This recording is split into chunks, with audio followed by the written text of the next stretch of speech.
वासुदेवाय नमः। नमस्कार भक्तजनों, इस वीडियो में हम सुनेंगे श्रावण मास कृष्ण पक्ष की एकादशी व्रत की कथा, जिसे कामिका एकादशी भी कहते हैं। साथ ही जानेंगे इस एकादशी व्रत का महत्व और पूजा करने की विधि। तो आइए विघ्नहर्ता श्री गणेश का नाम लेकर इस व्रत कथा की शुरुआत करते हैं। कुंती पुत्र धर्मराज युधिष्ठिर कहने लगे कि हे भगवान, आषाढ़ शुक्ल देवसैनी एकादशी तथा चातुर्मास महात्म मैंने भली प्रकार से सुना। अब कृपा करके श्रावण कृष्ण एकादशी का क्या नाम है सो बतलाइए। श्री कृष्ण भगवान कहने लगे कि हे युधिष्ठिर, इस एकादशी की कथा एक समय स्वयं ब्रह्मा जी ने देवर्षि नारद से कही थी, वही मैं तुमसे कहता हूँ। नारद जी ने ब्रह्मा जी से पूछा था कि हे पितामह, श्रावण मास के कृष्ण पक्ष की एकादशी की कथा सुनने की मेरी बड़ी इच्छा है।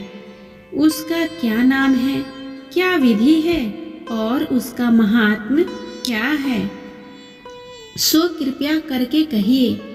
नारद जी ये वचन सुनकर ब्रह्मा जी ने कहा, हे नारद, लोगों के हित के लिए तुमने बहुत सुंदर प्रश्न किया है। श्रावण मास की कृष्ण एकादशी का नाम कामिका है। उसके सुनने मात्र से वाजपेयी यज्ञ का फल मिलता है। इस दिन शंख चक्र गदाधारी श्री विष्णु भगवान का पूजन होता है, जिसके नाम श्रीधर, हरि, विष्णु, माधव और मधुसूदन भी है। उनकी पूजा करने से जो फल मिलता है उसे सुनो। जो फल गंगा, काशी, नैमिषारण्य और पुष्कर स्नान से मिलता है, वही विष्णु भगवान के पूजन से मिलता है। जो फल सूर्य व चंद्र ग्रहण पर कुरुक्षेत्र और काशी में स्नान करने से, समुद्र वन सहित पृथ्वी दान करने से, सिंह राशि के बृहस्पति में, गोदावरी और गंडकी नदी में स्नान से भी प्राप्त होता है, वह भगवान श्री विष्णु के पूजन से मिलता है। जो मनुष्य श्रावण में भगवान का पूजन करते हैं, उनसे देवता, गंधर्व और सूर्य आदि सब पूजित हो जाते हैं। अतः पापों से डरने वाले मनुष्यों को कामिका एकादशी का व्रत और विष्णु भगवान का पूजन अवश्यमेव ही करना चाहिए। पाप रूपी कीचड़ में फंसे हुए और संसार रूपी समुद्र में डूबे मनुष्यों के लिए इस एकादशी का व्रत और भगवान विष्णु का पूजन अत्यंत ही आवश्यक है।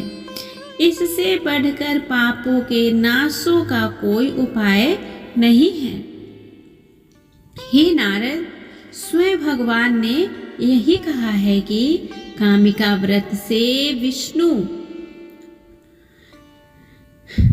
के व्रत से जीव को योनि को प्राप्त नहीं होता है। जो मनुष्य इस एकादशी के दिन भक्ति पूर्वक तुलसी दल भगवान विष्णु को अर्पित करते हैं, वे इस संसार के समस्त पापों से दूर रहते हैं। विष्णु भगवान रत्न, मोती, मणि तथा आभूषण आदि से इतने प्रसन्न नहीं होते जितने तुलसी दल से होते हैं। तुलसी दल पूजन का फल 4 भार चांदी और 1 भार स्वर्ण के दान से बराबर होता है। हे नारद, मैंने स्वयं भगवान की अति प्रिय तुलसी को सदैव ही नमस्कार किया है। तुलसी के पौधे को सींचने से मनुष्य की सब यातनाएं नष्ट हो जाती है। दर्शन मात्र से ही सब पाप नष्ट हो जाते हैं और स्पर्श से मनुष्य पवित्र हो जाता है। कामिका एकादशी की रात्रि को दीपदान तथा जागरण के फल का महात्म चित्रगुप्त भी नहीं कह सकते।